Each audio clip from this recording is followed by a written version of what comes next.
Bismillahirrahmanirrahim. Assalamualaikum warahmatullahi wabarakatuh. Waalaikumsalam. Fatihah rahai sayyidina habibina sayyidina Rasulullah sallallahu alaihi wasallam. Sallallahu alaihi wa ala alihi wa ashabihi wa azwajihi wa dzurriyyatihi wa ala alihi wa jannah. Ya qawna bi asrabihi wa anwarihi wa alihi wa sahbihi wa barakatuhu bi wal akhirah. Ya aluna min hisbihi yarzuquna ma atadahum wa yata'afana ala alladhim. ويعشرنا في سمراتهم بالعافية وسلامة ثم قد أبو عبد الله محمد يوسف حسن وسيس ما إلى حضرة الغالب أبو المرسل عطاف نفعنا الله بهم بعلومهم لهم الفاتحة أعوذ بالله من الشيطان الرجيم بسم الله الرحمن الرحيم الحمد لله رب العالمين الرحمن الرحيم مالك يوم الدين إياك نعبد وإياك نستعين اهدنا الصراط المستقيم صراط الذين أنعمت عليهم غير المغضوب عليهم ولا الضالين آمين.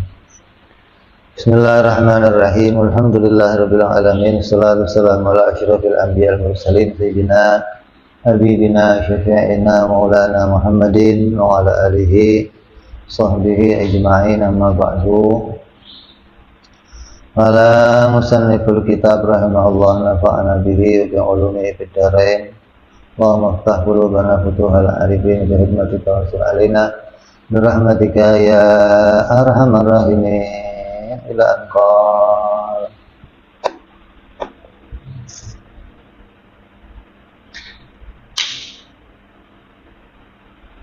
Kemarin sudah bahas dalil sidik. Terus selanjutnya wa amma burhanu wujubil amanati lahum alaihim wassalatu wassalam bali annahum law khanu bi fi'li muharramin aw makruhin lan qalaba muharramu aw bil makruh ta'atan fi haqqihim alaihim wassalatu wassalam li anna Allah ta'ala qad amarna bi iktida'i bihim bi aqwalihim wa af'alihim wa la ya'muru ta'ala bi muharramin wa la makruhin wa hadza bi ainihi wa burhanu wujubi tsalits. Apabila Nabi sallallahu alaihi wasallam, para nabi itu berkhianat, melakukan perkara-perkara yang haram atau yang makruh, maka akan berubah perkara yang haram atau yang makruh menjadi ketaatan. Kan Nabi itu nggak pernah ngelakuin kecuali yang wajib dan sunnah. Menunjukkan ini bagian dari amanahnya beliau, maksumnya beliau. Nah, apabila Nabi itu berkhianat, berarti Nabi itu pernah melakukan sesuatu yang tidak diperintah oleh Allah, atau melakukan perkara yang dilarang oleh Allah, yang seharusnya itu ditinggalkan malah dikerjakan. Nah, apabila Nabi melakukan hal tersebut, baik itu perkara yang haram atau perkara yang makruh, maka yang haram atau yang makruh akan berubah menjadi perkara taat. Contohnya zina. Zina itu dilarang. Apabila Nabi kok tiba-tiba ngelakuin zina, maka zina jadinya sesuatu yang harus diikuti dari apa yang mereka melihat dilakukan oleh Nabi. Kenapa demikian? Karena Allah Subhanahu wa ta'ala memerintahkan kepada kita untuk mengikuti apapun yang dilakukan oleh para nabi, baik itu perbuatannya maupun ucapannya maupun diamnya. Kita diperintah untuk mengikuti semua itu. Nah, apabila kok nabinya itu pernah zina, maka zina jadinya apa? Hah? Sesuatu yang diperintah untuk dikerjakan, atau akan berubahlah sebuah kemaksiatan menjadi ketaatan, atau akan berkumpul dua perkara yang berlawanan.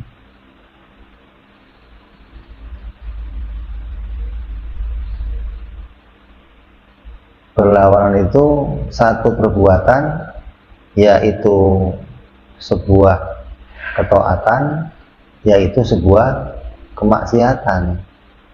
Ketika dikerjakan punya dua nilai jadinya.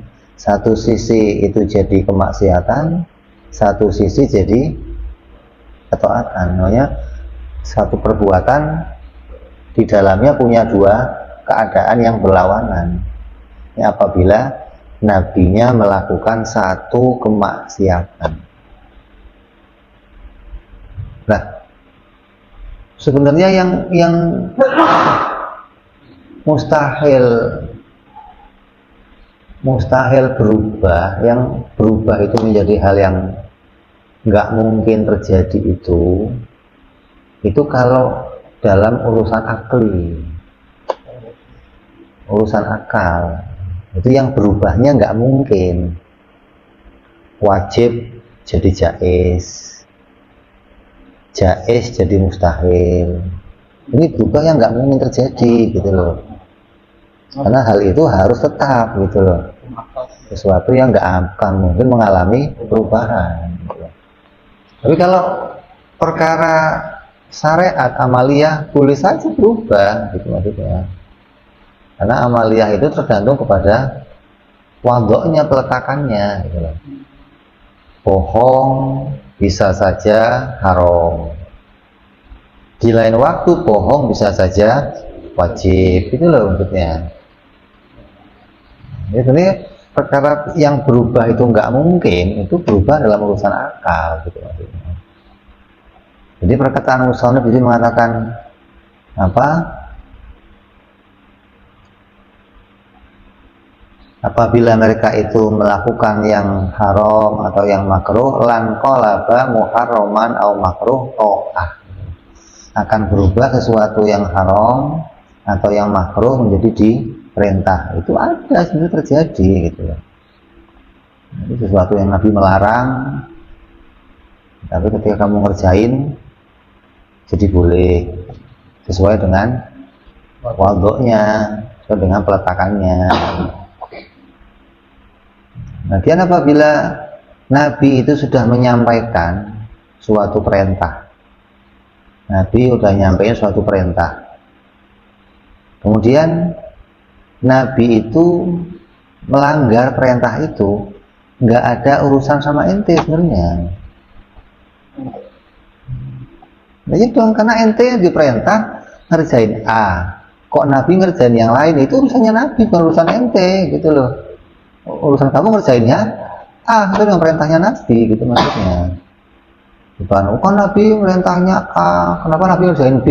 Dan Nabi punya urusan sendiri, kenapa bisa ikut-ikut sama Nabi gitu loh. Ini kalau urusan sebenarnya perintahnya begitu gitu, karena Nabi itu datang untuk bawa perintah. Ketika kamu diperintah ngerjain A, ya sudah A kerjain, nggak usah ngelirik yang lainnya. Nabi, tapi Nabi kok ngerjainnya yang itu, ya sudah itu urusan Nabi. Nah, Nabi punya urusan yang diperintah pribadi oleh Allah, yang kamu nggak diperintah untuk ikut, yang kamu disuruh ikut itu yang diperintahkan oleh Nabi gitu.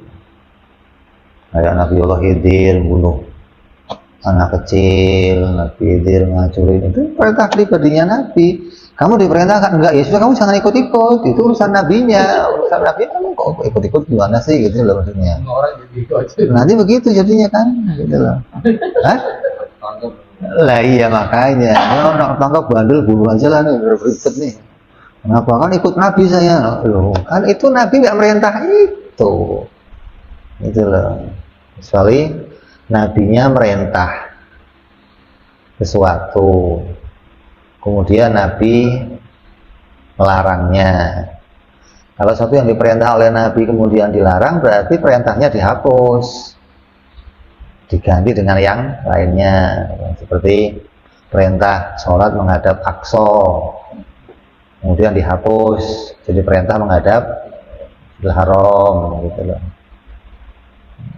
Menghadap ke Ka'bah. Ini kan bentuk boleh saja Nabi itu ketika yang tadinya itu dilarang, kemudian Nabi mengerjakannya.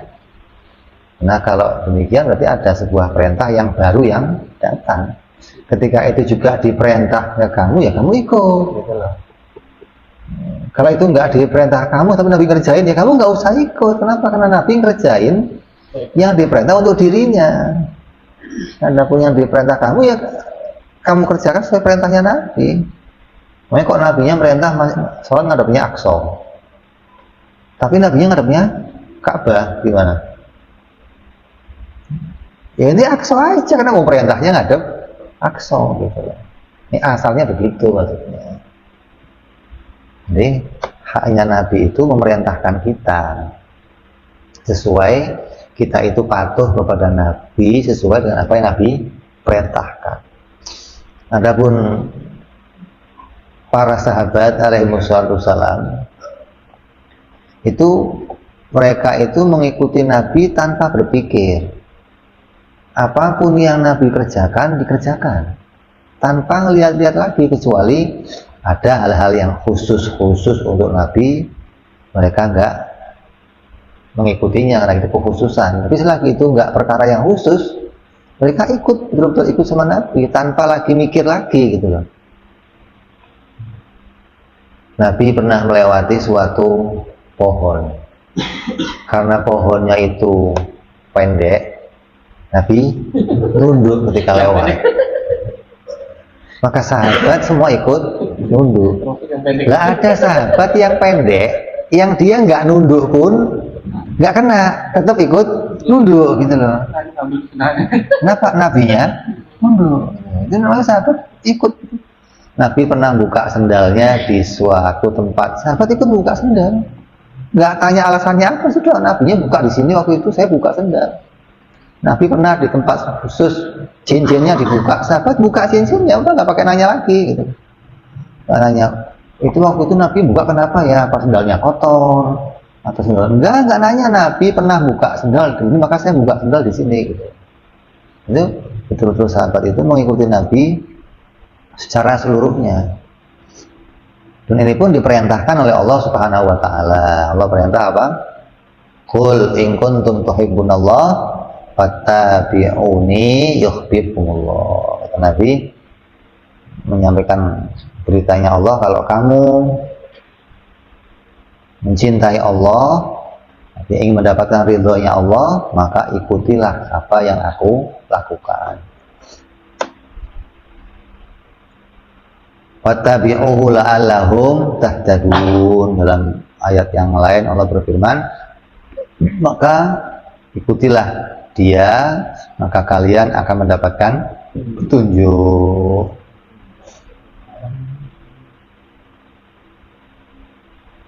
Dan banyak lagi ayat-ayat yang menyatakan tentang kita diperintah untuk ikut kepada Nabi Shallallahu Alaihi Wasallam. Jadi asalnya tadi, yang berbahaya kalau inkilab, kalau berubah itu hanya urusan akal saja gitu. Jadi yang berubah urusan syar'i itu sebenarnya nggak masalah gitu, boleh-boleh saja. Tapi hal ini ketika ini terjadi, kemudian kita melihat bahwa ada yang dikerjakan Nabi dari perkara-perkara yang dilarang, maka akan terjadinya bukan lagi berubahnya taat menjadi maksiat, tapi bisa jadi kumpulnya taat dan maksiat, hal yang berlawanan, maksudnya kumpul jadi satu dalam satu perbuatan. Jadi satu perbuatan mau dinilai apa nih, taat atau maksiat gitu. Nah, Allah Subhanahu wa taala itu tidak pernah memerintahkan kita mengerjakan perkara yang haram dan makruh. Innallaha la ya'muru bil fahsya. Allah nggak merintah perkara-perkara yang haram dan yang makruh. Makanya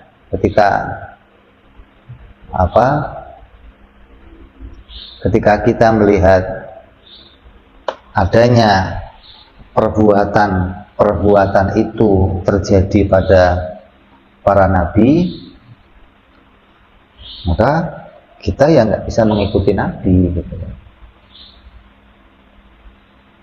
Karena yang diperintahkan itu sudah jelas, Oh, perintahnya A, ya A lakukan, perintahnya B, ya B lakukan, perintahnya C, ya C lakukan, tanpa lagi melihat pada hal-hal yang lainnya. Tapi yang namanya merintah itu akan jadi sempurna kalau dia itu merintah dan mencontohkan, bukan cuman perintah saja. Karena kalau cuman perintah saja, Allah bisa saja utus malaikat, nggak diutus seorang nabi. Kalau malaikat yang jadi utusan gimana, ya bisanya cuman perintah, nggak bisa lagi mencontohkan. Tapi nabi sempurna, kenapa? Karena dia memberikan perintah kepada kita dan dia mencontohkannya. Banyak kejadian-kejadian yang sahabat itu ketika diperintah nggak langsung melakukan, karena mereka nggak ngerti bagaimana cara melakukannya, atau bertentangan gitu loh. Seperti perintah puasa, Nabi merintah puasa, tiba-tiba Nabi merintah suruh buka, sahabat nggak ada yang buka. Bagaimana sih, saya diperintah puasa kok sekarang disuruh buka? Maka ketika Nabi ngambil air terus minum, baru sahabatnya ikut minum gitu loh. Makanya kan kalau dilihat dari asalnya, kalau Nabi yang perintah minum aja gitu loh, nggak usah pakai nanya, loh kok tadi suruh puasa sekarang suruh minum. Oh, namanya diperintah ikut saja. Tapi mereka enggak, mereka mau mengikuti Nabi, mengikuti perintah Nabi, dan mengikuti apa yang Nabi kerjakan. Ketika Nabinya minum, baru mereka mau minum. Ketika Nabi cuma perintah doang tapi belum minum, mereka nggak ada yang minum. Walaupun Nabi perintah, minum. Karena ini juga pernah terjadi pada nabi-nabi yang sebelumnya demikian. Jadi banyak diceritakan setan-setan itu menyerupai nabi-nabi mereka dengan mengadakan perintah-perintah yang berlawanan dengan nabinya. Maka mereka nggak mau mengerjakannya. Kenapa? Karena nabinya nggak merintah saya itu. Kok tiba-tiba sekarang ada perintah yang baru, maka mereka nggak mau melakukannya. Jadi ketika mereka sedang, kalau di nabi-nabi sebelumnya kan kayak Bani Israel itu ketika ibadah punya tempat khusus. Ketika mereka lagi ibadah di situ ya nggak bisa, nggak ada waktu keluarnya. Ini keluar sudah selesai ibadahnya sudah. Ketika ada perintah, ayo keluar, ya mereka nggak mau keluar walaupun yang perintah nabinya gitu. Kayak tadi diperintah puasa, kemudian diperintah berbuka, walaupun yang perintah nabinya mereka nggak ngerjain. Kecuali Nabi itu langsung mencontohkan. Makanya kita diperintahkan ikut Nabi itu nggak cuma ucapannya, tapi juga perbuatannya. Apa yang Nabi kerjakan, nanti yang dikerjakan maknanya apa yang Nabi kerjakan dari perintah tersebut, cara mengerjakannya ya kamu ikut. Jangan bikin cara sendiri gitu. Jangan ngarang cara sendiri. Caranya ketika Nabi merintah kita untuk cukur rambut, waktu itu ada perang Hudaybiyah, kita akan semua sahabat akan umroh, kemudian nggak jadi umroh, maka Nabi merintah untuk tahallul, artinya untuk membatalkan ihramnya. Maka sahabat nggak ada yang mengerjakan, sampai Nabi sendiri yang nyontohin nyukur rambutnya, tahallul, baru sahabat mau mengerjakan hal tersebut.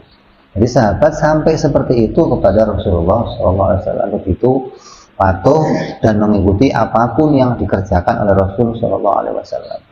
Sampai-sampai cara duduknya Nabi, cara makannya Nabi, cara naik kudanya Nabi itu dicontoh oleh sahabat. Ini ada sahabat yang kalau sahabat lain melihat akan ingat Rasulullah gitu. Kenapa? Cara naik kudanya sama, cara jalannya sama, ini mengikuti Nabi dalam keadaan yang demikian. Bukan mengikuti Nabi itu, ada yang ngikutin itu jadinya mengejek, ada. Ngikutin tanpa melihat keadaannya. Nabi berdiri ikut berdiri, Nabi duduk ikut duduk, Nabi jalan ikut jalan. Itu namanya ngeledek, bukan ngikutin gitu loh. Ngikutin itu apa yang diperintahkan, cara mengerjakannya ikut Nabi. Adapun yang dikerjakan Nabi ya kamu nggak perlu urusan kamu. Nabi mau jalan ya kamu duduk aja, nggak usah ikut jalan. Nabinya jalan saya ikut jalan, enggak. Kamu perintahnya duduk ya duduk. Adapun yang dikerjakan Nabi punya perintah sendiri dari Allah Subhanahu wa taala. Ya, jadi kita melihat bahwa apabila Nabi itu melakukan hal-hal yang haram atau yang makruh, maka akan berubah perkara yang haram atau yang makruh itu menjadi dua perkara. Jadi bisa jadi haram dan taat bersamaan pada satu hal, maka itu juga hukumnya apa? Mustahil. Karena Allah itu kalau merintah sesuatu, ya merintah. Kalau melarang, ya melarang. Gitu. Maka ini dalil, di antara dalil yang menunjukkan bahwa para Nabi dan Rasul selalu mengerjakan hal-hal yang urusannya ketaatan kepada Allah Subhanahu wa ta'ala.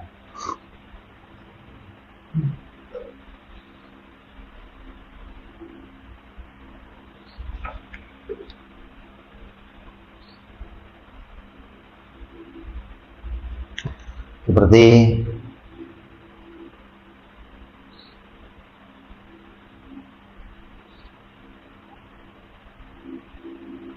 ketika Sayyidina Umar tawaf, maka dia salam kepada apa? Hajar Aswad. Kan diperintahkan untuk salam kepada Hajar Aswad.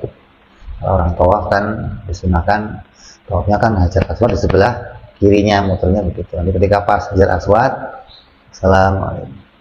Kalau bisa nyentuh ya nyentuh, kalau nggak bisa ya salam. Kata Sayyidina Umar apa? Batu ente ini nggak punya manfaat apa-apa, nggak punya madharah apa-apa. Kalau saya nggak ngelihat Nabi nyentuh ente, wallah nggak ada urusan sama ente Hajar Aswad. Saya ini kan gara-garanya lihat Nabi nyentuh ente, makanya saya nyentuh. Kalau enggak, Anda nggak ada urusan sama ente, ini nggak bawa manfaat apa-apa, nggak bawa madharah apa-apa. Ini perkataannya Umar gitu loh, ketika menyikapi bahwa apa yang dia kerjakan betul-betul ikut kepada Nabi SAW. Banyak riwayat tentang sahabat yang ribut ketika Sayyidina Umar itu nyopot talang. Ada talang di dekat Ka'bah, dekat masjid yang dicopot oleh sahabat Umar. Kenapa? Talangnya udah kusam, diganti talang yang baru. Sahabatnya orang teriak-teriak, kenapa? Ini Nabi sendiri yang masang waktu itu, ente kok mau berani nurunin? Begitu melihat itu dipasang lagi Sayyidina Umar langsung. Betul-betul mereka nggak berani ngotak-ngatik apa yang sudah dikerjakan oleh Rasul SAW. Bentuk kepatuhan mereka yang sepenuhnya kepada Nabi SAW. Banyak hal-hal tersebut diriwayatkan oleh para sahabat tentang bagaimana mereka itu betul-betul ikut apa yang dikerjakan Nabi SAW, kecuali apa yang khusus. Yang khusus contohnya apa? Nikah lebih dari 4, itu perkara khusus namanya, yang kita nggak boleh mengikutinya di orang-orang yang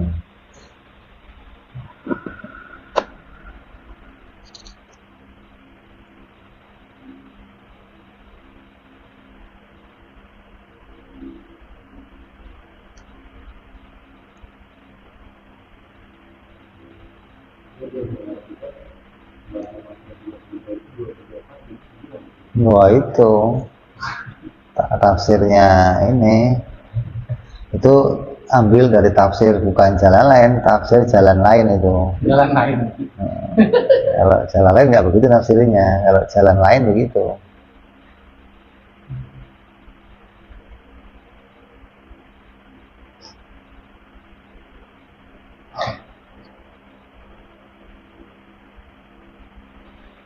Jadi kita melihat bahwa Nabi SAW selalu melakukan hal-hal yang wajib dan sunnah. Jangankan para nabi, bahkan para aulia-aulianya, para sahabat-sahabatnya juga mereka melakukan hal-hal tersebut. Artinya mereka patuh kepada apa yang dikerjakan Nabi, hingga mereka sebagai tauladannya Nabi, menteladan Nabi, hingga orang yang melihat sahabat Nabi, melihat aulia, itu akan berpikir, ini sahabatnya aja begini, gimana nabinya? Sahabatnya nggak pernah ngelakuin yang haram, nggak sunnah, nggak yang mubah, nggak yang safasidil umur, nggak yang khilaful aula. Ini sahabatnya saja, para wali-walinya begini, apalagi nabinya. Gitu. Ini bisa dilihat bahwa mereka itu betul-betul mentauladani Nabi Shallallahu Alaihi Wasallam.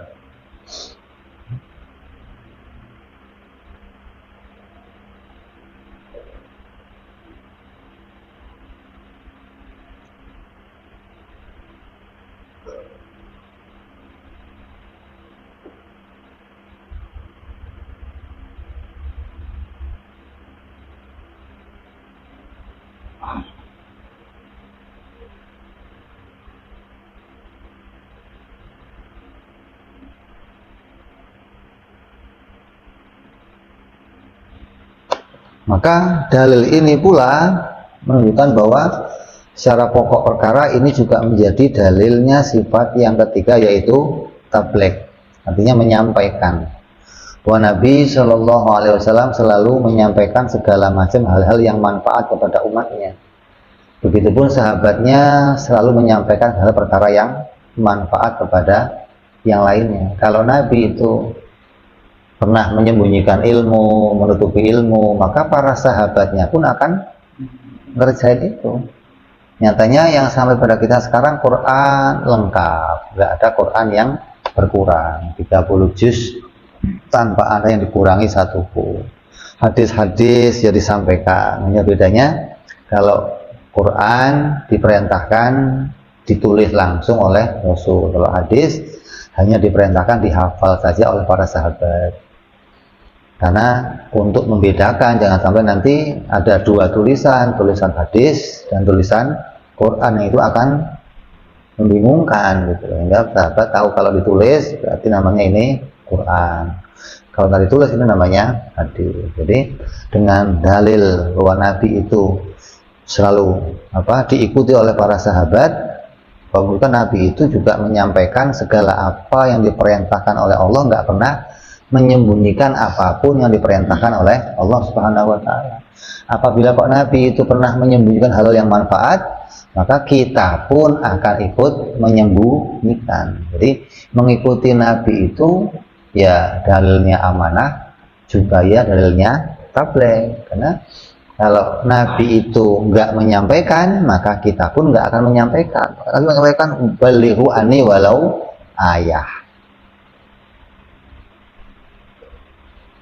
Sampaikanlah dariku walaupun satu ayat. Jadi kan bahwa Nabi selalu menyampaikan, memerintahkan kepada sahabat untuk menyampaikan perkara-perkara yang manfaat walaupun sedikit kepada yang lainnya, jangan sampai enggak.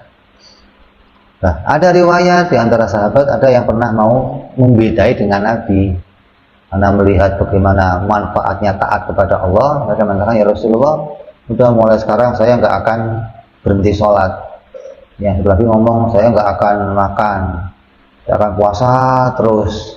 Yang satu lagi ngomong, saya nggak akan pernah menyentuh wanita, saya akan ibadah terus. Kata Nabi, ya nggak begitu juga.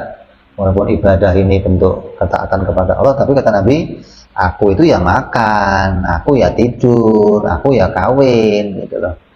Maka jangan sampai melakukan hal-hal yang ketika kita mau beribadah tapi berlebihan hingga meninggalkan apa yang menjadi tuntunannya Nabi Muhammad SAW.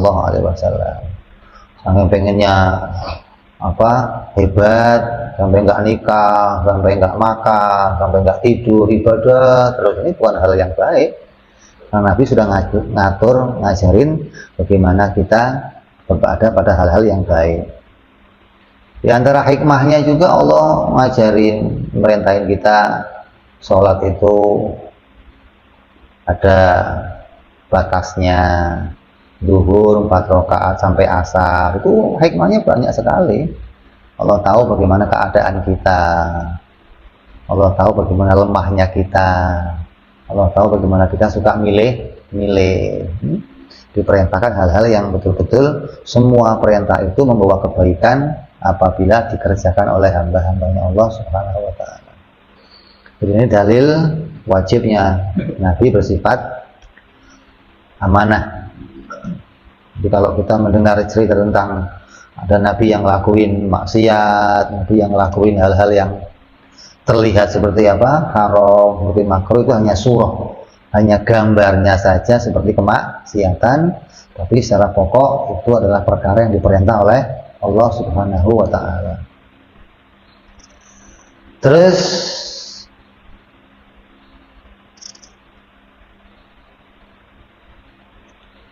yang berikutnya, wa amma burhanu ala aradil basyariyati alaihi musallatu wassalam.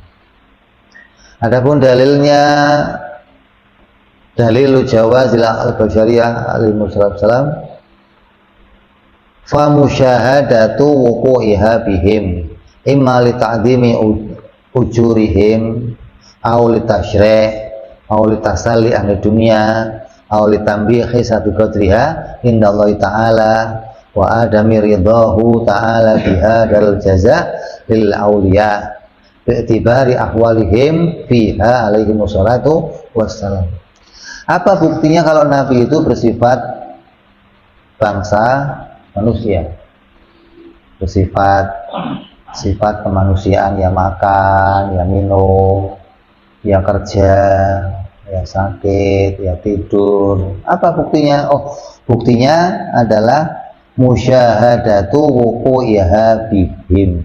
Terlihatnya hal tersebut terjadi pada mereka.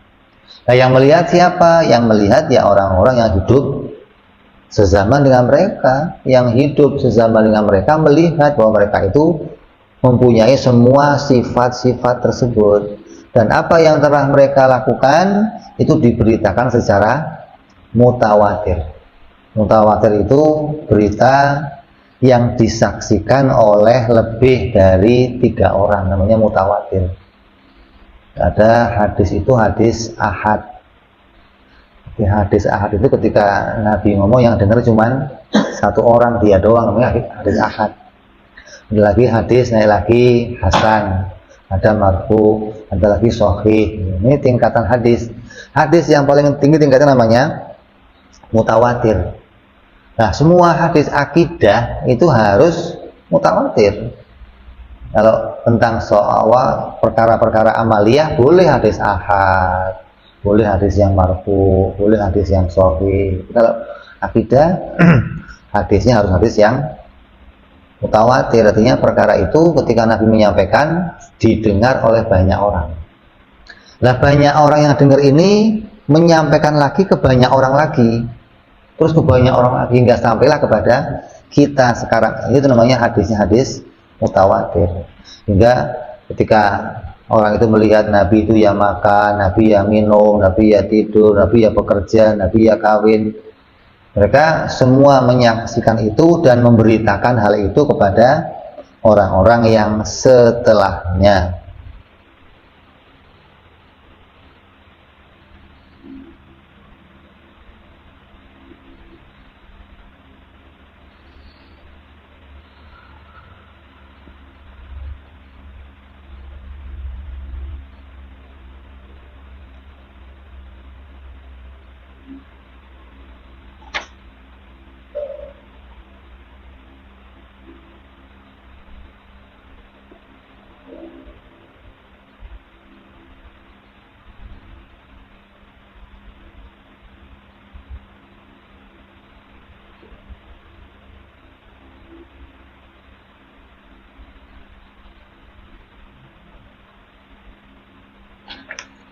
Maka apabila Nabi itu sakit, contohnya Nabi sakit, maka sakitnya Nabi itu hanya sakit yang ada pada lohirnya, sakit badannya, bukan sakit hatinya.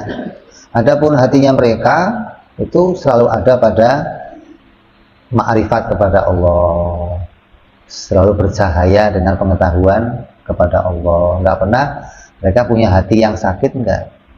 Nah, ada kan kita sering doain orang mudah-mudahan sehat walafiat. Afiat itu apa? Sehat itu ya apa? Dalam keadaan ditarik oleh ulama, apa yang disebut sehat? Sehat itu orang yang bisa menerima semua ketetapannya Allah. Itu namanya orang yang sehat. Secara istilah, sehat secara istilah itu apa? Orang yang bisa menerima semua apa yang ditetapkan oleh Allah. Walaupun badannya itu sakit, badannya terkena berbagai macam penyakit, tapi hatinya bisa menerima semua itu datangnya dari Allah, nggak mengeluh, nggak protes, nggak ngedumel, nggak, maka dia dihitung orang yang sehat. Sebaliknya orang sakit itu orang yang hatinya nggak bisa menerima takdirnya Allah, ketentuannya Allah, kepastiannya Allah, ngeluh terus, walaupun badannya sehat. Walaupun badannya kuat, tapi ketika orang kok tiap hari ngeluh aja kerjaannya, ngedumel aja, kenapa kok begini, itu orang sakit namanya. Jadi jangan dilihat apa, karena dari riwayat bagaimana seorang murid mengkhawatirkan gurunya, guru gimana sakit ini, saya ini sehat. Kok sehat tuh nggak bisa bangun, ngapa-ngapain harus dituntun, dipegang. Iya, walaupun keadaan seperti ini, tapi saya sehat. Karena dia memegang makna sehat secara istilah, bukan sehat secara bahasa. Kalau sehat secara bahasa ya orang yang nggak kena penyakit, namanya orang sehat. Jadi yang namanya sehat secara istilah itu orang yang bisa menerima apapun yang ditakdirkan oleh Allah. Walaupun hal itu perkara yang pahit, perkara yang nggak enak.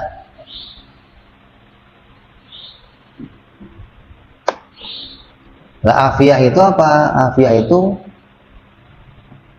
badannya itu sehat. Afiah itu kantongnya juga sehat, gitu loh.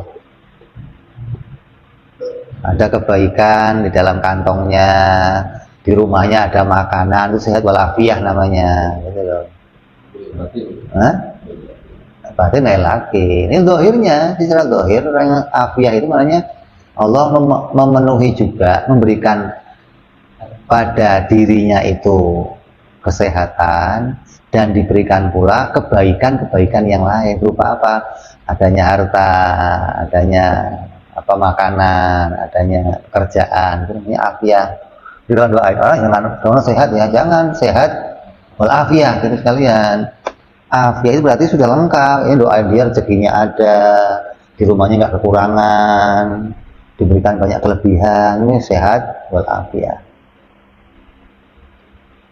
Nah, Nabi SAW itu kalaupun dia itu sakit secara lughah, maka sakitnya hanya dohirnya saja. Adapun hati mereka selalu di dalam kebaikannya Allah Subhanahu Wa Taala. Nabi terkena lapar, iya lapar. Nabi ya lapar, Nabi ya tidur. Tapi hal itu tidak pernah mengganggu hatinya. Laparnya Nabi itu nggak pernah mengganggu hatinya. Kan ada orang kalau lapar resek, ada nggak? Kalau lapar resek gitu loh. Itu lapar itu mengganggu hatinya gitu loh. Jadi macam-macam udah galak, udah. Oke.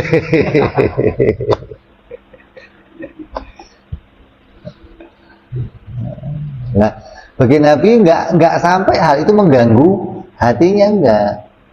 Nabi kok tidur itu pun hanya terpejam matanya, hatinya nggak ikut tidur. Artinya hatinya itu siap menerima wahyu, hatinya siap apa, bisa menerima berita apapun gitu loh.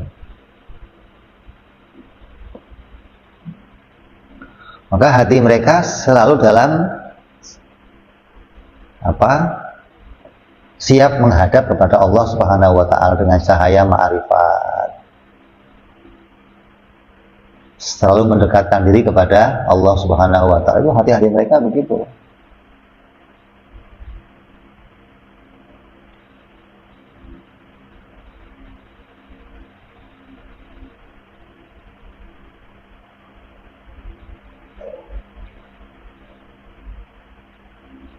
Dan mereka itu selalu dalam keadaan sama di setiap keadaan. Artinya hatinya Nabi itu selalu sama di setiap keadaan. Kalau kita kan hatinya berubah-ubah gitu. Jadi sholat subuh hari ini semangat, besok enggak. Kalau pas kantongnya penuh duit semangat, kalau kosong enggak. Artinya keadaan hatinya berubah-ubah tuh. Nabi dalam semua keadaan hatinya sama dalam ibadah kepada Allah. Nggak ada hal-hal yang bisa mengurangi apa, yang bisa mengurangi kualitas hatinya Nabi ketika menghadap Allah. Jadi nggak berkurang sama sekali keadaannya. Ini hati yang betul-betul sempurna begitu. Karena nafsunya Nabi sudah nafsu ubudiyah. Lah iyalah, Nabi itu nafsu ubudiyah, kalau malak. Dia nggak pernah bergeser, nggak pernah hatinya kayak malaikat. Kan nafsu itu ada nafsu amarah, lawamah, mutmainnah, murji'ah, rodiyah, mardiyah. Itu tingkatan-tingkatan. Nabi itu nafsunya apa? Ubudiyah. Udah tingkatannya malaikat. Udah nggak ada lagi di hatinya kemauan yang lain. Hingga dalam setiap keadaan sama hatinya. Ibadah aja. Jadi walaupun dikasih sifat kemanusiaan, ya sakit, ya saab, ya lapar, ya susah, dimusuhi orang, nggak ada yang bergeser di hatinya, nggak ada. Nah, kita kan nggak. Sifat kemanusiaan kita itu kadang merubah keadaan hati kita. Ketika lagi banyak orang yang nyanjung, senang. Ketika lagi banyak orang yang musuhi, susah diri, susah hati. Ketika lagi banyak orang yang apa, datang bahagia, lagi nggak ada orang yang datang sedih. Kita lagi sakit, malas ibadah.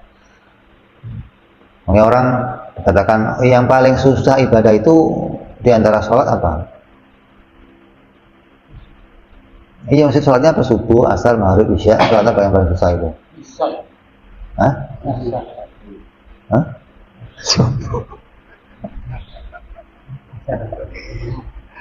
asar dan isya. Asar itu waktunya orang pulang kerja capek, berat mengerjakan asar itu. Isya tadi ketika kita telat sholat isya, semangatnya sholat sudah beda. Semangat sholat isya di awal waktu dengan semangat isya di akhir waktu beda. Coba kamu perhatiin. Kamu udah isya kok terlambat, lupa dari isya. Terus malam mau tidur sholat isya, hati sudah berbeda keadaannya. Nggak seperti semangat di waktu awal waktu. Nah, Nabi nggak pernah begitu halnya. Ngerjain apa saja sama keadaan Nabi, karena hatinya sempurna dalam menghadap diri kepada Allah. Walaupun zahirnya diberikan sifat kemanusiaan yang bermacam-macam. Kalau ini pada malaikat, pantas malaikat. Nggak punya kesusahan hati, nggak punya fisik yang berkurang. Kalau manusia ada lemahnya, ada ya, tapi Nabi nggak pernah berkurang apapun yang ada di dalam hatinya Nabi SAW.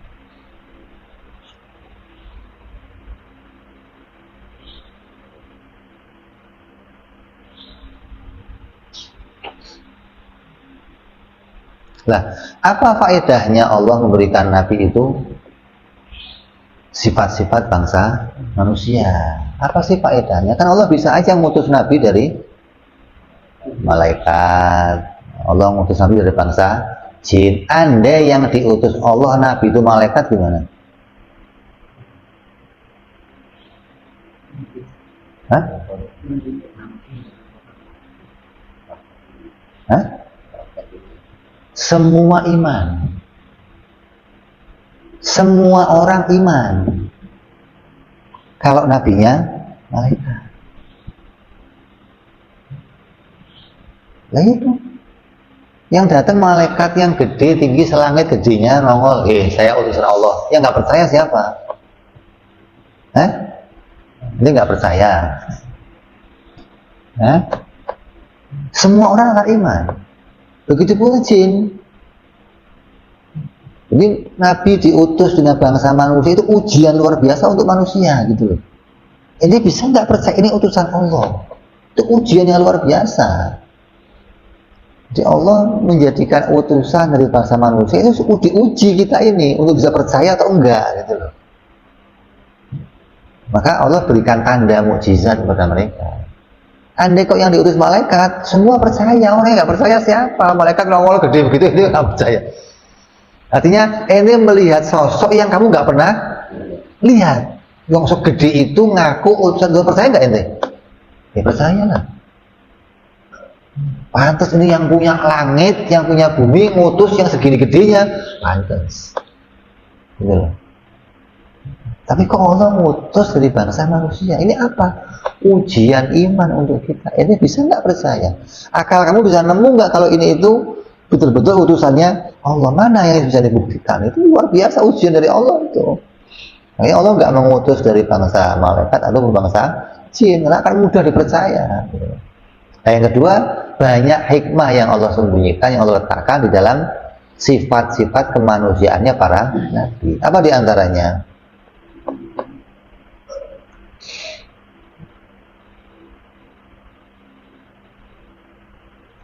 Sebagaimana yang diisyarahkan di dalam kitab akidah, Mas Muslim mengatakan min ta'zimi ujurihim alaihi wassalatu wassalam.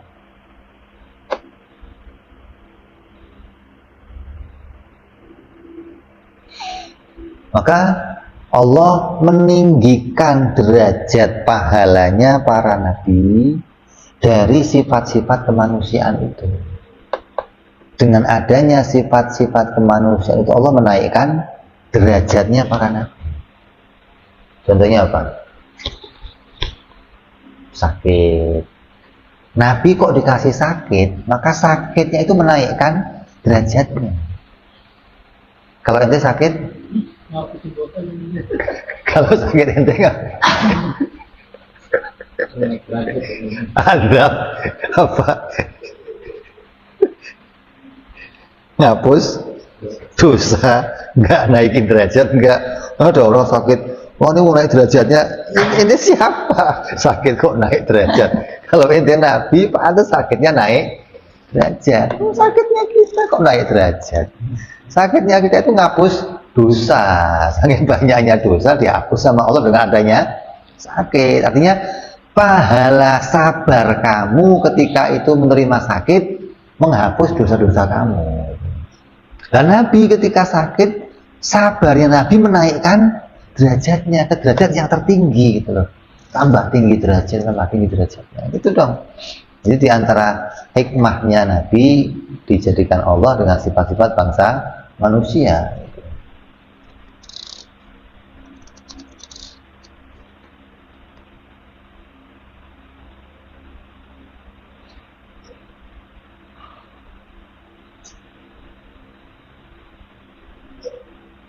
Dikatakan apa? Asyaddu kumul bala al-anbiya. Cobaan yang paling berat, cobaannya para nabi. Summal aulia, summal amsal fal amsal, kemudian aulia, kemudian orang soleh, kemudian orang biasa kayak kita. Jadi kalau cobaannya nabi nih, cobaan nabi dicobakan ke ente, ya nggak sanggup menerimanya.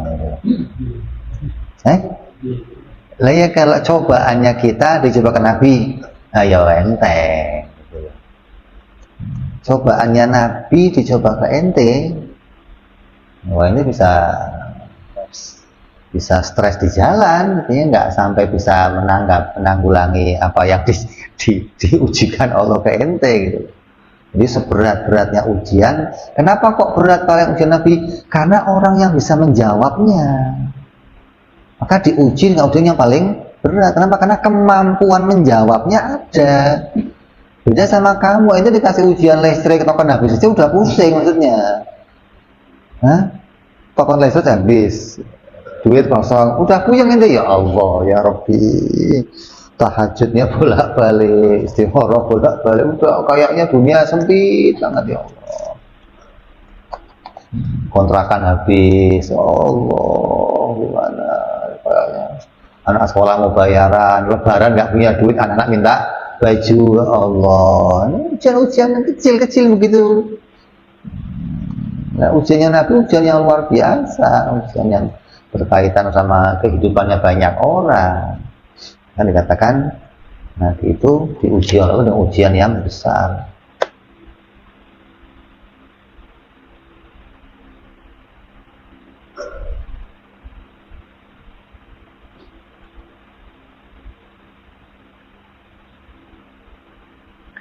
Dikatakan laisa kullu ahadin ahlan lil bala'i idzal bala'u lil auliya wa ammal ajanibu fa yatajawazu anhum wa yakhla anhum sabiluhum. Enggak setiap orang itu mampu menghadapi bala atau cobaan atau ujian, bencana. Sebab bala itu, ujian itu untuk para wali-walinya Allah, para kekasihnya Allah. Adapun orang yang selainnya, artinya selain kekasih Allah, maka bala itu menimpa mereka dan mereka tidak mempunyai jalan keluarnya. Mereka bingung. Kalau para aulia punya jalan keluar, kenapa? Karena mereka selalu bergantung kepada Allah. Nah, sedangkan yang bukan walinya Allah, dia kena bala, musibah, yang dicari selainnya Allah. Kemana? Kalau wali Allah tenang, karena Allah yang bikin, mereka tahu Allah akan jadi jalan keluar, hingga mereka pantas diuji oleh Allah Subhanahu Wa Taala. Sampai diriwayatkan Nabi SAW bermaksud menikah seorang perempuan. Terus ada yang ngomong bahwa perempuan itu nggak pernah sakit, maka Nabi tidak jadi menikahinya. Gara-gara diceritakan nggak pernah. Orang tuanya ini bangga, ya Rasul, anak saya dari kecil terawat, nggak pernah sakit, nggak sehat terus. Nggak jadi deh. Jadi sakit itu ada hikmah yang besar gitu loh. Ada nilai sabar di dalamnya, apalagi pernah sakit gigi gitu. Ya Allah, bagus kalau orang kok nggak pernah sakit gigi, itu sabarnya kurang gitu maksudnya. Walaupun Allah itu bisa saja menaikkan derajat nggak pakai jalan sakit gitu loh. Tapi kan yang dimaui Allah, Allah mau menaikkan derajat dari jalan sakit. Hingga sakit seseorang itu bisa menjadikan orang itu bersabar dari apa? Kepahitan. Kalau sudah hal-hal yang pahit-pahit biasa sabar, nanti akan bisa sabar pada hal-hal yang pahit yang lainnya gitu loh. Jadi sakit itu menjadi jalannya orang itu sabar dari berbagai hal ujian yang lain, dimulai dari sakit hingga apa? Begitu pula ada sahabat yang pernah menikah, namanya Ammar bin Yasir, menikahi seorang wanita yang nggak pernah sakit. Setelah nikah tahu dia nggak pernah sakit, terus diceraikannya. Kenapa? Tadi nggak ada sabarnya, nggak ada. Ketika kena yang pahit-pahit susah nerima. Jadi orang yang biasa apa diuji dengan sakit gampang menerima hal itu.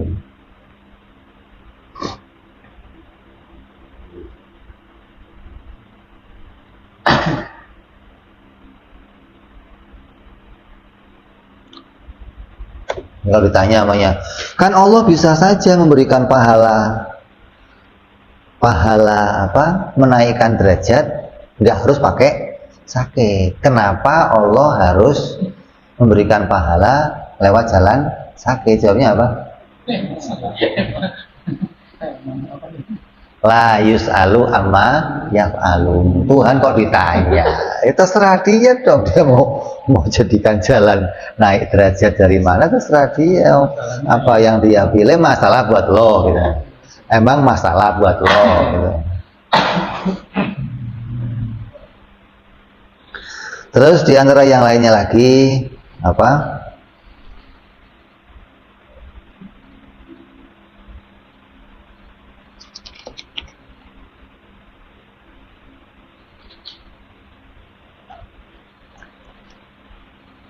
Litashri'.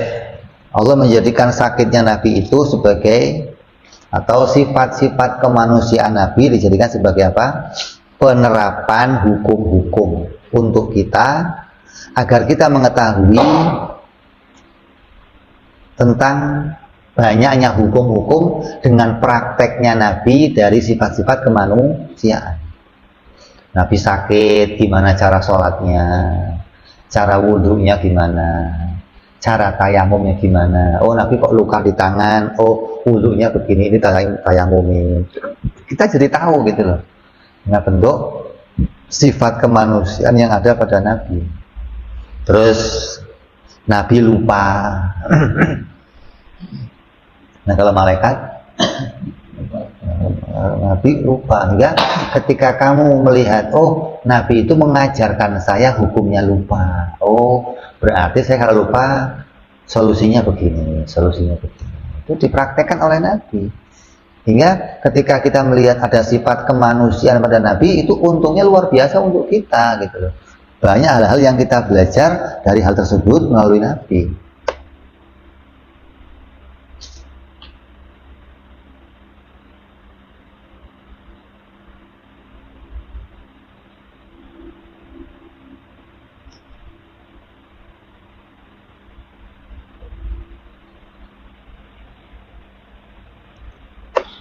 Karena Nabi itu boleh saja mengajarkan hal-hal itu hanya lewat perkataan, boleh saja sebenarnya, nggak harus lewat perbuatannya. Tapi mengatakan lewat perbuatan itu lebih kuat, lebih utama dibandingkan hanya lewat perkataan saja.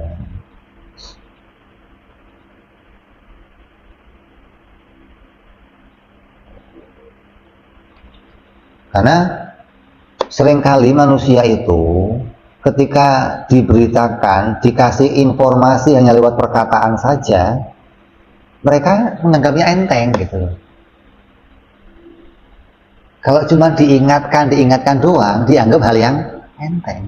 Tapi ketika langsung dikerjakan sendiri, oh berarti ini penting. Gitu loh maksudnya. Kenapa? Karena yang nyuruh juga ngerjain. Tapi kalau yang nyuruh cuma ngomong doang, intinya ngomong aja, ngomong doang, lu mah ininya aja enggak dientengkan gitu loh maksudnya.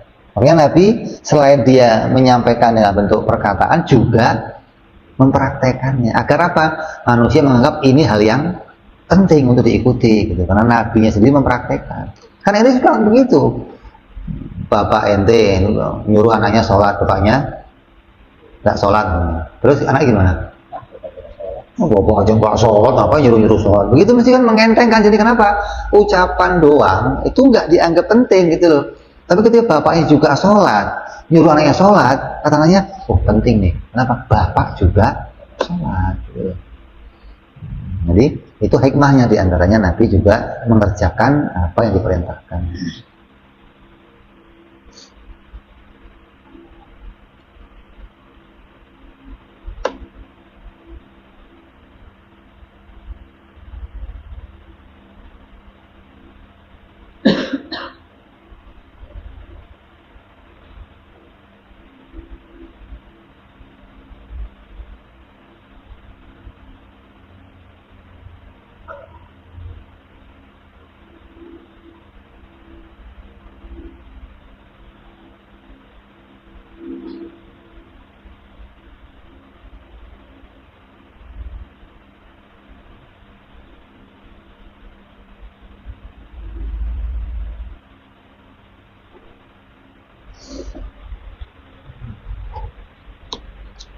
Bisa juga Nabi itu memerintahkan sesuatu, kemudian nyuruh sahabatnya praktek. Nyuruh, gimana dek? Contohin. Biar yang lain lihat. Bisa aja. Tapi nggak seutama ketika dicontohkan Nabi langsung. Kenapa? Karena setiap yang dikerjakan Nabi itu mesti yang terbaik. Nggak akan lebih baik dari sahabatnya, nggak akan.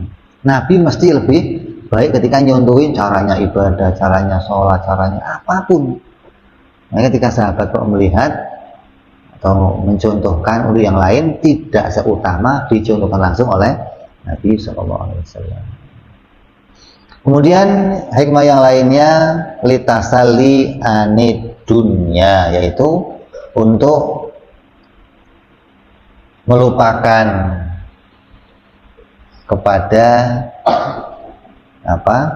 yang selainnya mereka dari dunia. Karena apabila melihat kedudukan dari orang-orang yang mulia, yang merupakan orang-orang pilihannya Allah, hamba-hamba yang Allah sucikan, maka mereka tidak terkena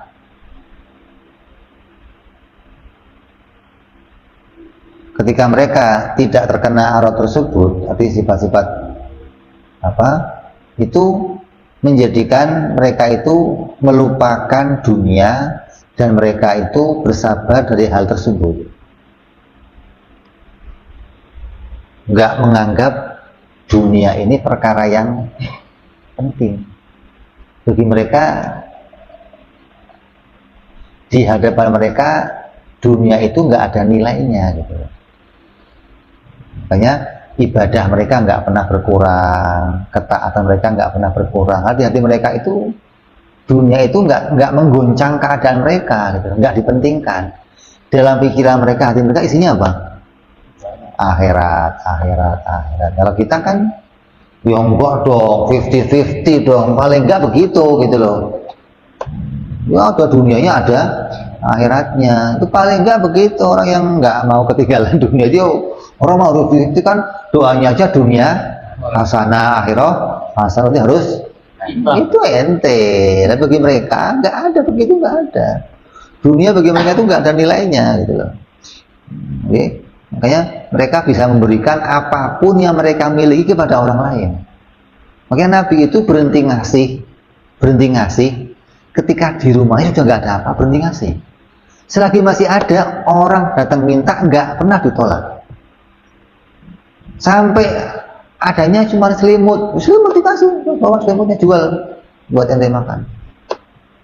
Nggak pernah berhenti ngasih, karena bagi mereka nggak ada nilainya. Apa sih? Nanti kan enggak, kita kalau kayak aja butuh, ini minta yang lain aja lah.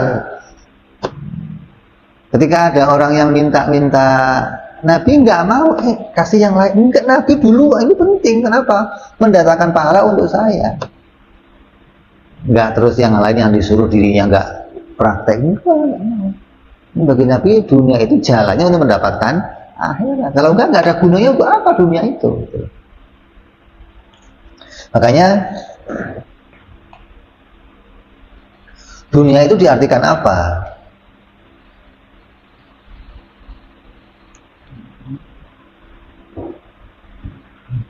Ulama menafsirkan dunia itu diartikan ya harta dan segala pelengkapannya, segala yang menjadi berkaitan dengan harta dan yang menjadi pelengkapnya. Seperti apa contohnya? Kehormatan, kebanggaan, itu masih namanya dunia gitu. Kalau orang masih ngurusin kehormatan dirinya, masih ngurusin kebanggaan diri, berarti masih ngurusin dunia gitu mereka. Kelezatan itu bagian daripada dunia, kenikmatan, keindahan, itu semua dunia.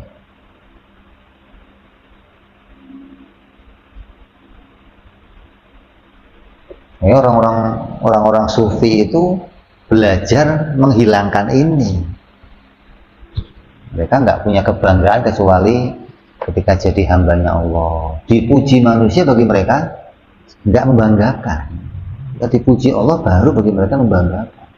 Pakaian kebesaran bagi mereka, pakaian kebesaran ya dari ibadah taat, bukan pakaian ini. Enggak, bagi mereka nggak ada begitu.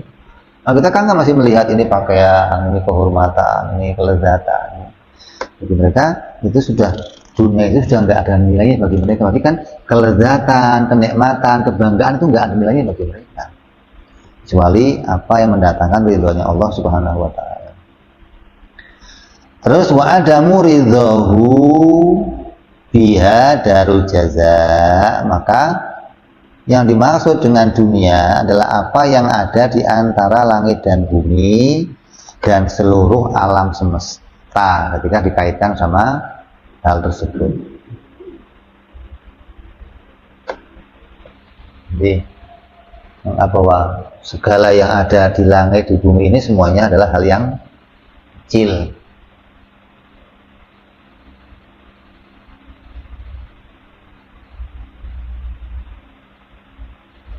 Artinya kecil itu apa?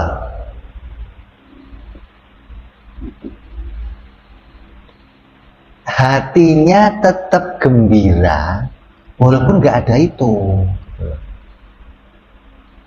Hatinya tetap senang walaupun nggak punya itu. Ini menganggap bahwa dunia itu di mata mereka hina, kecil gitu loh. Ente kalau punya uang receh hilang, sedih nggak? Sedih. Apanya? Tinggalnya udah pada pergi.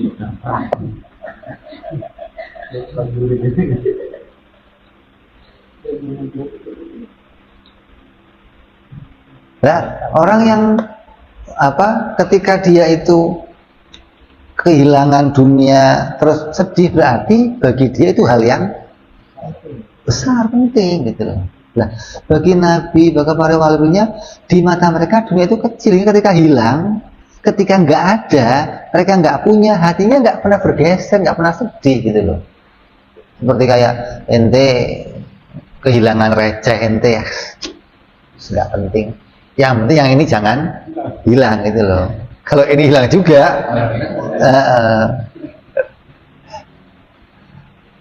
nah, bagi mereka dunia itu bagi mereka apa? Seluruh isinya. Ini nggak ada di mereka, nggak ada urusan gitu loh. Itu bagaimana hati mereka itu dicontohkan oleh Allah. Ketika kamu mau melihat nih loh, orang-orang yang sifat kemanusiaannya sama kayak ente, tapi keadaan hatinya kayak malaikat, nggak butuh sama ini. Ketika hilang itu semua nggak ada, udah nggak ada resahnya, nggak ada bingungnya, nggak ada susahnya, nggak ada, tenang aja. Makanya ada wali-wali yang nyontohin apa?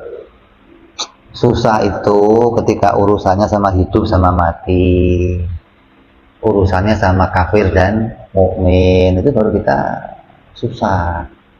Tapi kalau urusannya sama cuma urusan dunia, nggak ada susahnya. Rumahnya disita, kontrakannya hilang, nggak ada masalah, senyum. Kenapa? Musola lebar, masjid lebar, nggak ada bingungnya. Tenang aja. Coba hatinya itu ya Allah luar biasa ya, bagi apapun yang terjadi pada mereka itu menenangkan. Ketika kamu melihatnya tenang, ya Allah, kok bisa orang punya hati begitu.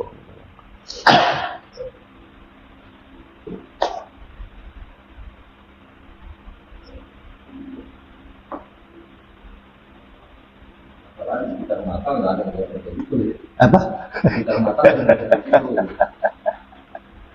Kumpulnya sama ahli dunia semua, ente masalahnya.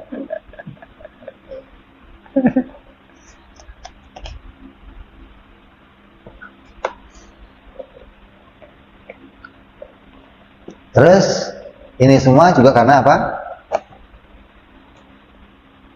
Litambihi lihisati qadriha indallahi ta'ala. Itu memberi peringatan kepada selain mereka bahwa dunia itu rendah banget di dalam pandangannya Allah Subhanahu wa ta'ala. Yang demikian karena mereka itu melihat bahwa orang-orang yang berpaling dari dunia sebagaimana berpaling orang yang berakal dari bangkai.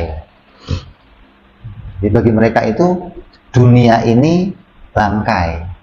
Seperti orang berakal lihat bangkai nggak mau. Ini dikasih bangkai, mau nggak? Sebutuh-butuhnya ente, ini apa bangkai? Enggak, yang lain aja. Gitu loh. Orang yang akalnya sehat, kasih bangkai, nggak ada yang lain. Nggak ada yang doang, nggak usah deh. Nggak mau dapat bangkai gitu loh. Nah, bagi mereka dunia ini bangkai, itu mereka nggak mentingin. Sudah buat apa? Itu di hati mereka begitu. Kalau itu kan enggak, ini kayak perempuan cantik maksudnya.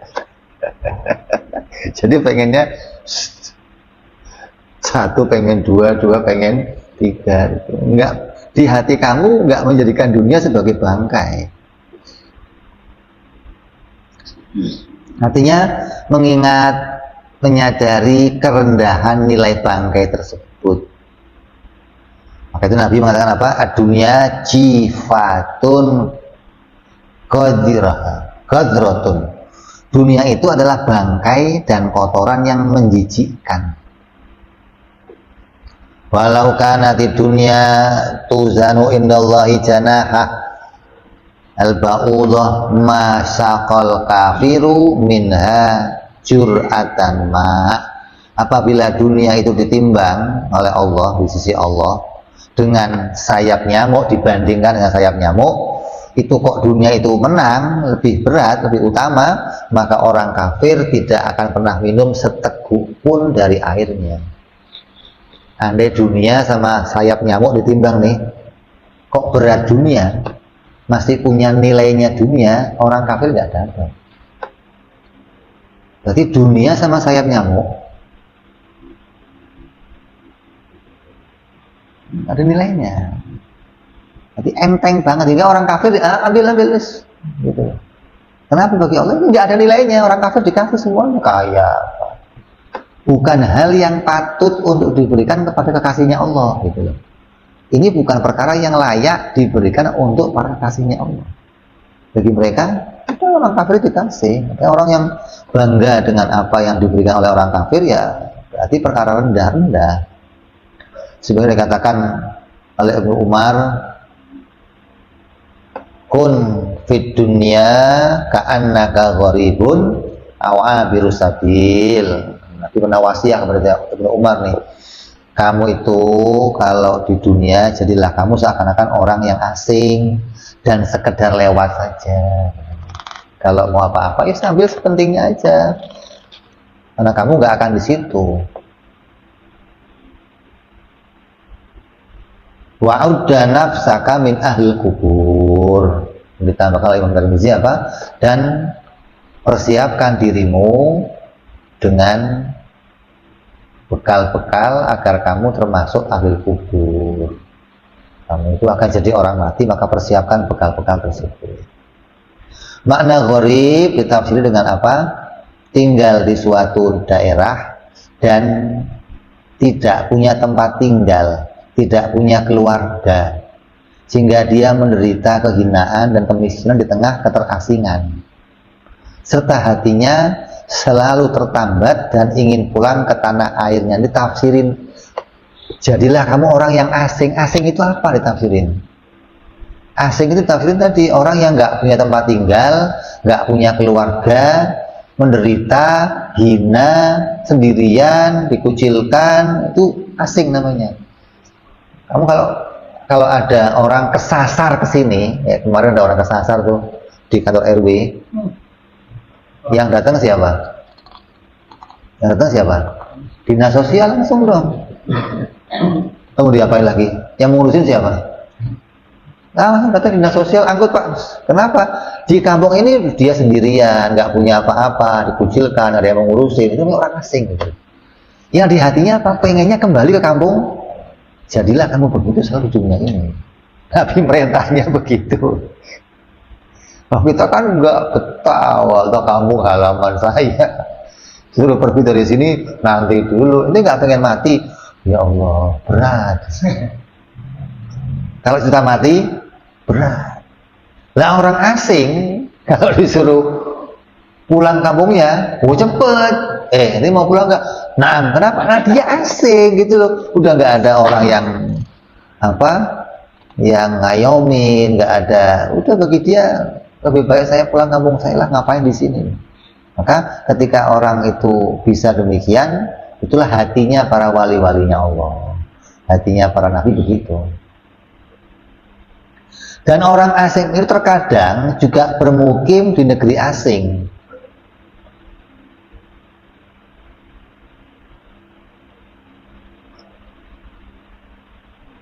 Maka jadilah kamu atau seumpama orang yang lewat sampai kamu nanti akan sampai ke tanah airmu sendiri.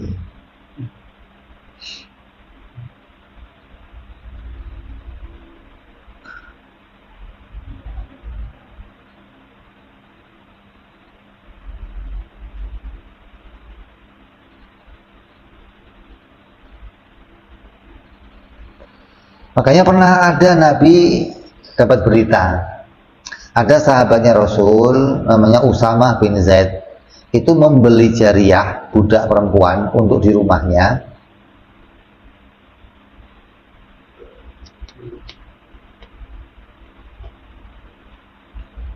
Itu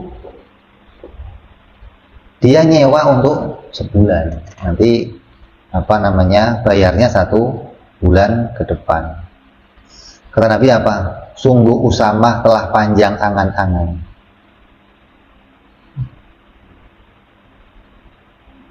Oh, itu sebulan. Ini sebulan ada orang utang, bayarnya nanti bulan depan. Nanti panjang angan-angan. Kata Nabi, kita kredit motor 4 tahun, 5 tahun. Kalau rumah 15 tahun. 15 tahun. Oh iya. Apa yang Nabi omong kalau sahabatnya begitu? Coba ini sahabatnya sebulan aja diejek. Wallah, ini angan-angannya panjang, kayak mau hidup sampai sebulan lagi. Ini apa sih?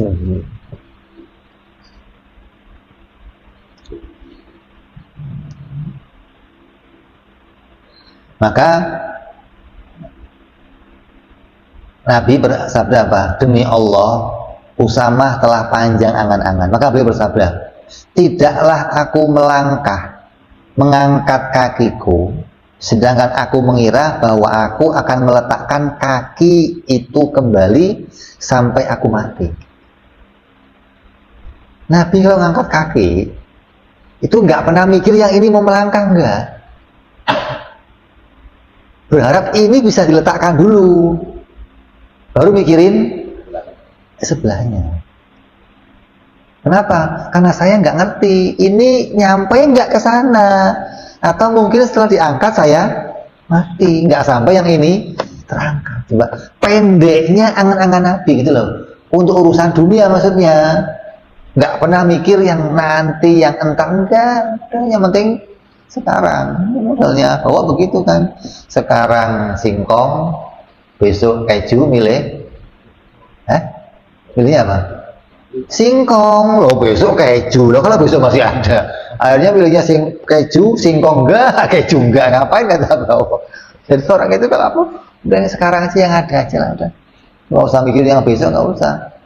Bah, ini sekarang ada gocap, bah, besok ada gopek, udah gocap, besok nggak usah, nggak apa-apa, gocap dah. Oh, akhirnya gocap enggak, gopek enggak. Itu orang yang panjang tangan begitu gitu loh. Nabi ngomong, saya kalau melangkah ini nggak pernah mikir yang kedua, ini saya mikir ini sampai nggak ke sana. Tidaklah aku membuka mataku sedangkan aku mengira bahwa aku bisa memejamkannya kembali. Kalau kedip, ini nanti bisa kedip lagi atau enggak, Nabi nggak mikir itu gitu. Kalau kita kan enggak, planning buat sebulan, seminggu, panjang, wallah. Tidaklah aku makan sesuap, melainkan aku mengira bahwa aku tidak akan sanggup masukkan itu ke tenggorokanku sampai aku mati. Tapi kalau makan sesuap, itu nggak pernah menyiapkan ini yang kedua, enggak. Ini dikunyah dan berharap ini pun bisa masuk. Kalau dia nggak menganggap bahwa ini pasti akan masuk. Kalau kita kan enggak, yang udah masuk pasti tertelan, makanya nyiapin lagi yang berikutnya gitu. Kita begitu kan, menganggap ini pasti tertelan. Tapi enggak, ini belum tentu tertelan, maka dikunyah pelan-pelan, berharap bisa masuk. Ketika masuk baru nyiapin lagi. Kita kan enggak, ini yang itu angan-angannya panjang begitu kita itu. Kita diajarkan bagaimana Nabi itu agak dunia itu bagi Nabi nggak diangan-angan begitu. Maka demi Allah, demi zat yang jiwa Muhammad di tangannya, sungguhnya apa yang dijanjikan kepada kalian pasti akan terjadi dan kalian tidak dapat meloloskan diri. Apa yang di ilmunya Allah pasti terjadi. Apa yang sudah di Tanzil Qadim itu mesti terjadi. Mau itu hal yang baik, mau itu hal yang ente nggak usah mengangan-angan lagi, nggak usah, gitu loh maksudnya. Kamu nggak usah ngarang, itu mesti terjadi. Ente bercita-cita pengen punya mobil, nggak perlu. Kalau Allah sudah nulis kamu punya mobil, ente menghindar nggak bisa, itu loh. Akan punya nantinya. Gitu. Nabi ngajarin kita begitu maksudnya. Jadi nggak usah kamu mikir sesuatu yang sudah dipikir orang lain, gitu loh. Yang sudah diatur orang lain, kamu nggak usah ikut ngatur lagi.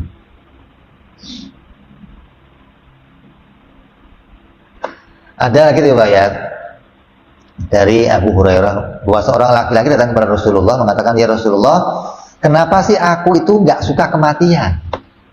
Aku kalau sama mati itu kok nggak demen, nggak pengen mati. Kalau kita mati maunya minggir aja gitu.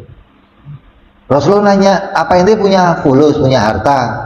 Kata dia, oh iya ya Rasulullah, saya punya harta. Pantes. Orang kalau duitnya banyak suruh mati berat. Kalau orang melarat, mau ngapain lagi? Udah melarat, hidup susah, mati nggak mau juga. Biasanya orang mau ngapain? Udah hidupnya susah, taat, ente besok mood mau, jangan, la ilaha illallah, mau mikir apa lagi, udah melarat nggak mau mati. Kalau orang kaya nggak mau mati, pantes.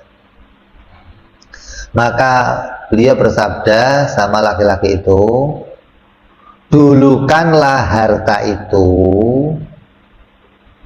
keluarin hartanya. Artinya pakai harta itu untuk ibadah. Karena hati seorang mukmin akan selalu bersama hartanya. Jika harta itu didahulukan untuk ibadah, maka si harta itu akan senang mengikutinya. Namun jika menunda-nundanya, tidak menggunakannya untuk ibadah, maka si harta itu akan senang menunda-nundanya. Ya, kalau orang itu kamu keluarin hartanya, maka hatinya orang mukmin itu bersama hartanya. Kalau harta sudah duluan keluar, dia nggak akan berat nyusul hartanya. Tapi kalau hartanya masih ada, dia berat untuk mati. Makanya keluarkan harta kamu, nanti kamu enteng untuk mati. Kenapa? Mau apa lagi? Oh, harta saya sudah duluan. Artinya harta yang didahulukan untuk ibadah itu, harta itu akan nunggu kamu, gitu loh. Hingga kamu akan punya keinginan untuk cepat nyusul dia. Tapi harta yang kamu belum keluarin, kamu enggan untuk pergi duluan. Kenapa? Hartanya masih ada. Itu cara Nabi membuat orang hatinya enteng untuk mati, gitu loh.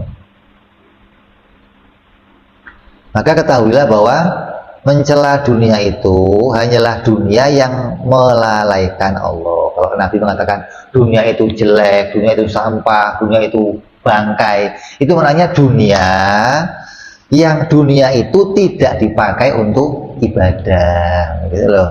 Dunia yang nggak ada keuntungan apa-apa untuk akhirat, itu baru dunia yang nggak ada nilainya, gitu loh.